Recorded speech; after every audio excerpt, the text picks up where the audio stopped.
Welcome to the Shipping Podcast, where I meet interesting maritime professionals sharing their passion for the shipping industry and their everyday job. I am your host. My name is Lena Gothberg. Hello, Shipping Podcast lovers. Welcome back. This is the 69th episode of the Shipping Podcast. Or if this is your first episode, there are 68 more to listen to.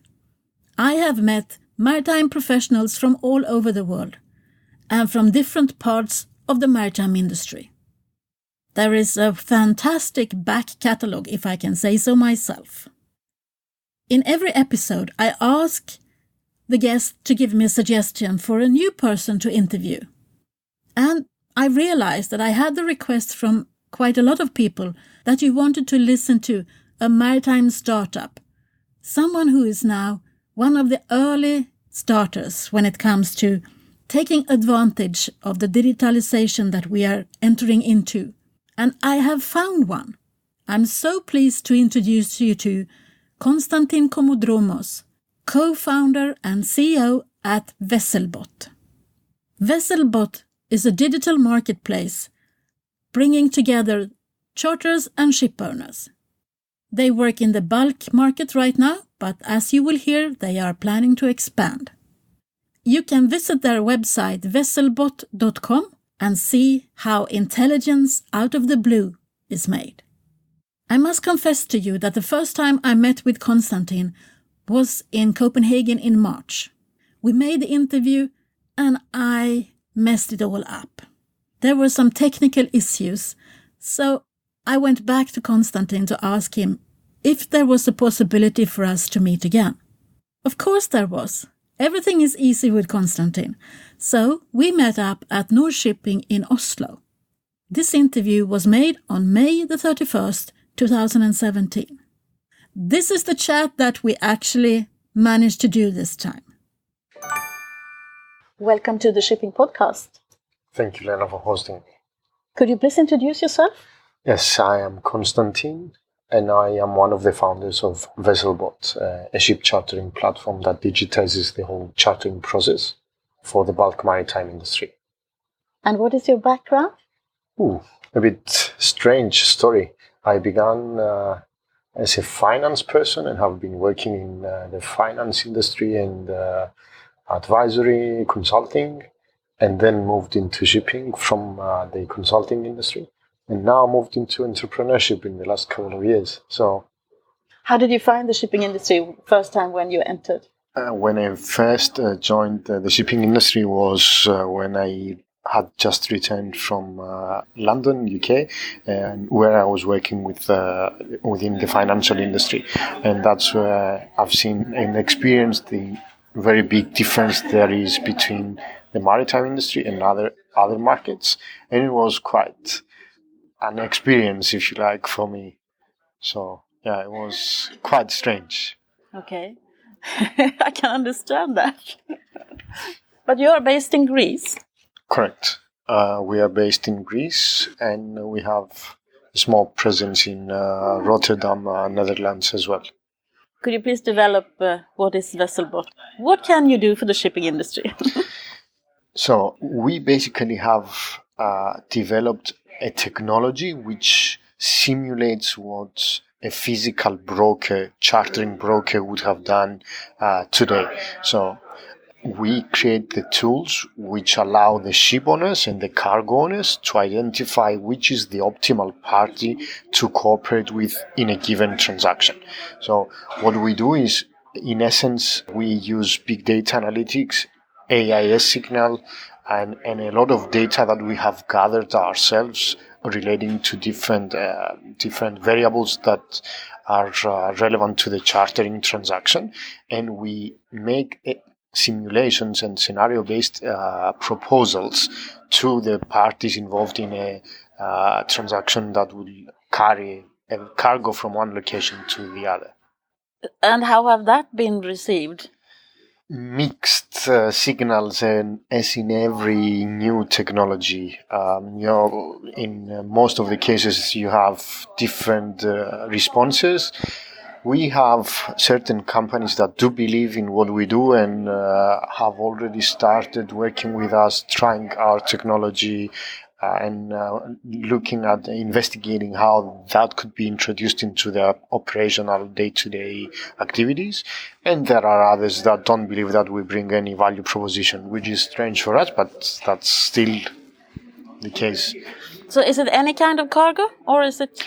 We are currently concentrating on very specific types of cargo. However, we are open to what our potential clients want, and as a result, we've been requested for specific cargos and whether we can include specific cargos on the platform, and we are working to develop those functionalities to cater the cargo as well.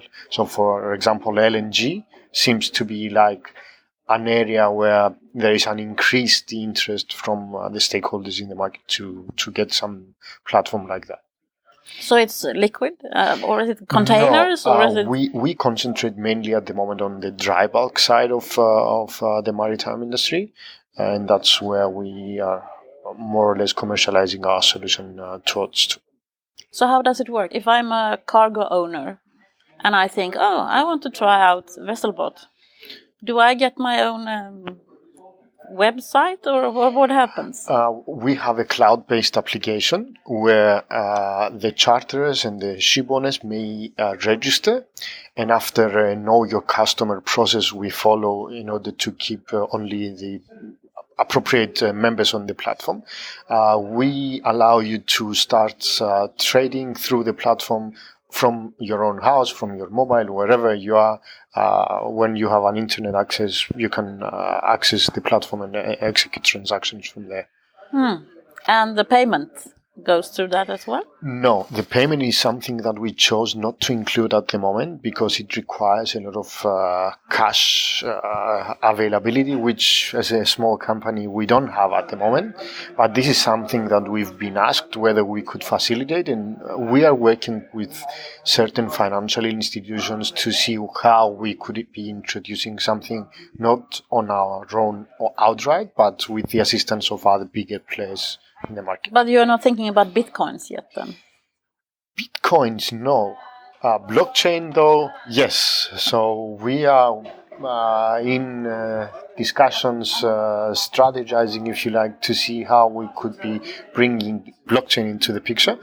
Mainly because what we do is digitization. So there could be another layer of how we share this kind of data in a safe way, and blockchain definitely can provide us with this kind of functionality. Because that is what we constantly hear, is that I will not give my data away.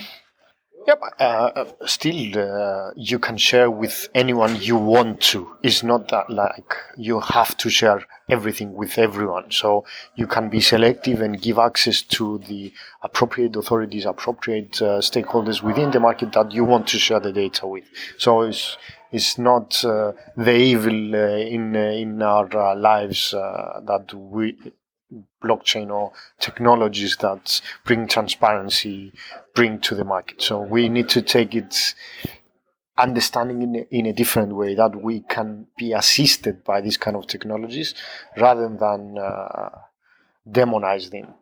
So what about the ship owners? Are they as keen as the cargo owners? Again, it's the same thing. Certain companies are more eager to participate, others not. I think it depends on the culture that each company brings to the table, and that's what we are trying to do. Also, you need to take into consideration that there are a lot of players in the market that are not traditional players. We have a lot of PE funds that are owners of ships. We have even an investment bank which has a fleet of ships. So these are more receptive to technology, as they've been using technology in all their businesses. So it's something that you need to know where to target and how you build the demographics of your targeted market so that you can target initially and go and bring into your commercial strategy those companies that are more receptive. So what about ship brokers? Do they hate you or love you? I think the smaller ones would definitely like to use the technology. The bigger ones, I don't know whether we are even in their site, although we start receiving some signals that there is some activity from their side. But I don't think that we've reached that point of penetration in the market that they start hating us. No, but I think everyone is saying, yeah, digitalisation, not in my backyard in a way, because I don't want to lose my job. And yeah, people are discussing, will the shipbroker be obsolete in the future? It depends on how you perceive things. What does it mean, obsolete? There will always be work for shipbrokers, as far as I'm concerned.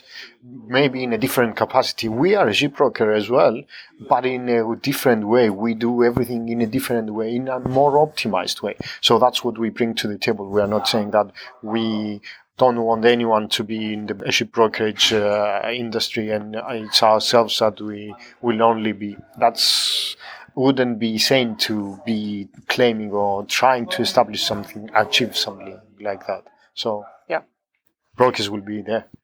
I think you're right. So how do you see the future of shipping in general?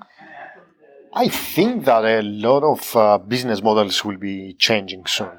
The speed of the change is, I think, more quick than we think, and I can see that from the changes that have occurred in the last 6 months. And given that there are a lot of changes that will happen in the way that vessels communicate with shore, the data communication cost cheaper, technologies being introduced into the industry, a lot of players that are not today traditional players in regards to, for example, ship owning or ship management might be entering this arena. I don't know, machine engine providers or other service providers might be changing their business models, offering certain type of services that do not offer today, that they will be cutting a certain market share from other traditional players in their respective domains. So I see a lot of changes happening. Shipping is often looked upon as the hidden industry, the Cinderella industry. No one knows about us. What could we do to change that? I think that we are doing a lot of steps. Like, for example, your podcast is one of the steps that someone might say that is making a change in getting more awareness in the market. However, I believe that there seems to be some change from the outsiders towards the market. So a lot of initiatives from players that were not in the maritime industry are starting to look into the maritime industry, as they can see it as a market that offers a lot of room and space for them to grow in a market that is really, really big. So I'll give you an example from our experience. It hasn't been easy in the last 1 year to talk to venture capital funds. Lately, a lot of venture capital funds have started initiating specific coverage on the bulk maritime market, and they started looking into the opportunity of investing in startups that are in this market. So you do understand that this means that we are getting enhanced interest from outsiders in the market. Now, whether we could do something more, I think we could do much more. Agreements with other organizations that are outside the market, so that we bring in knowledge from other markets. Media coverage, which we don't do quite well because we think that we don't need media coverage and advertising and marketing, which is not true. In modern times, you need to have this kind of PR activities, marketing, traditional marketing, digital marketing. So a lot of stuff that we could collaborate on and do something as a market that would promote our market to all the other general economy participants. Yeah, I've been interviewing so many people who are heads of different organizations, and I've asked them the same question. And they say, yeah, someone needs to do something. And I'm looking for that someone, because I think it's very important that we do this. Otherwise, how can we attract the young people? We need all the talent there is. And there are so many people retiring now from the shipping industry, so we need to have, in addition to the paradigm, the change that is happening now. So I'm still looking for that someone. So if someone knows someone, the one who's going to do this, please let me know. Or we could form an alliance between us 4, 5, 10 and grow it networkally in a way that it would create the network effect required to do that. So probably it would be a good idea if we started discussing with us and 4 or 5 other like-minded people so that we can see and start acting upon something very specific and putting certain targets. Yeah, because all people that I meet nowadays are strategists more or less, or they have thought about the digital strategy, and everyone is on that. So we are all in the right mindset to do this together, because we are preaching to everyone else to collaborate. So maybe we should do that. Collaborate ourselves. Yeah, to put the money where the mouth is. Who would you be interested in listening to in a shipping podcast? An outsider from the market. An outsider from the market who would be introduced a bit to the industry and could give an outsider's perspective towards the market, the outsider's view on the market. Yeah, but that could be anyone. I could ask President Trump then, or, I don't know. That would be interesting. Yeah, I agree. No, but who is that?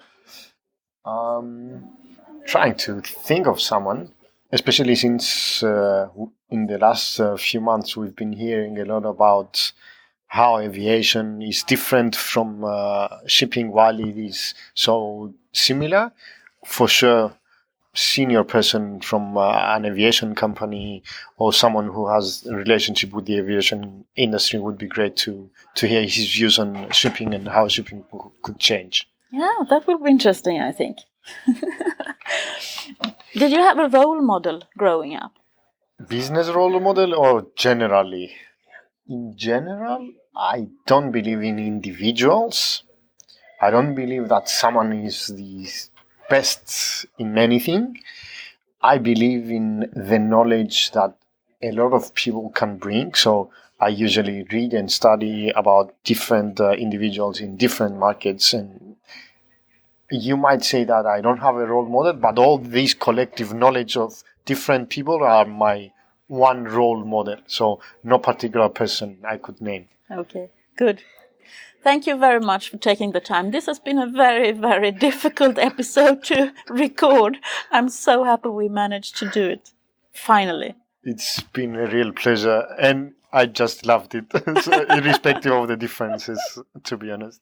So thank you very much. Thank you, Constantine. It was a pleasure.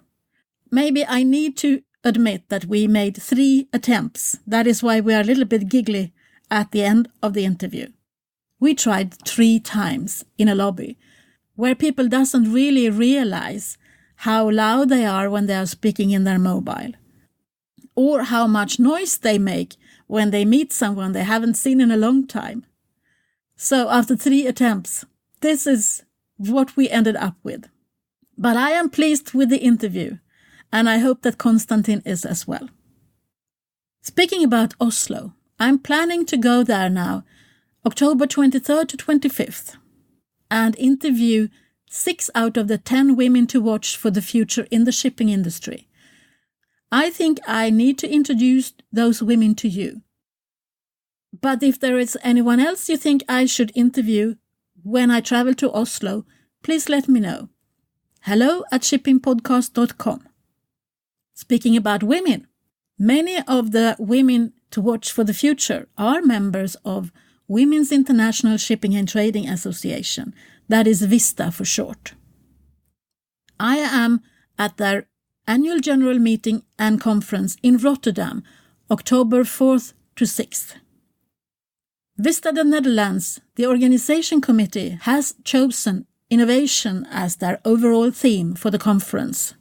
Future-proof maritime solutions is the headline, and I'm so excited to go there, both to see so many friends, but also to listen to the exciting speakers that they have invited. Hopefully I can catch some of them for you to listen to in the future. You can probably follow me on my Insta stories or go to Women's International Shipping and Trading Association on Facebook. That is probably where you can find most photos from the conference. It's 300 ladies, 300 shipping, business, maritime women.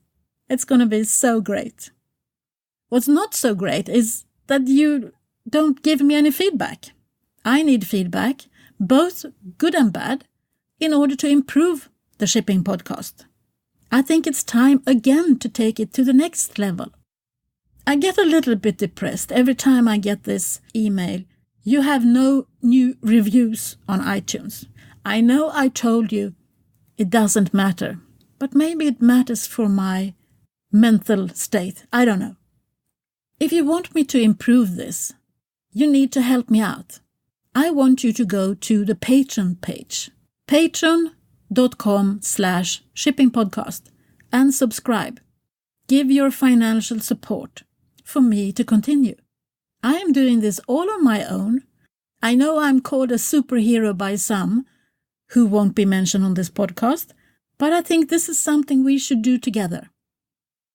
I will leave you with that. So from me to you, over and out. Thank you for listening to the Shipping Podcast. Don't forget to tell everyone that you meet that there is a shipping podcast available and that they should download it and listen to the maritime professionals who are sharing their passion for the shipping industry.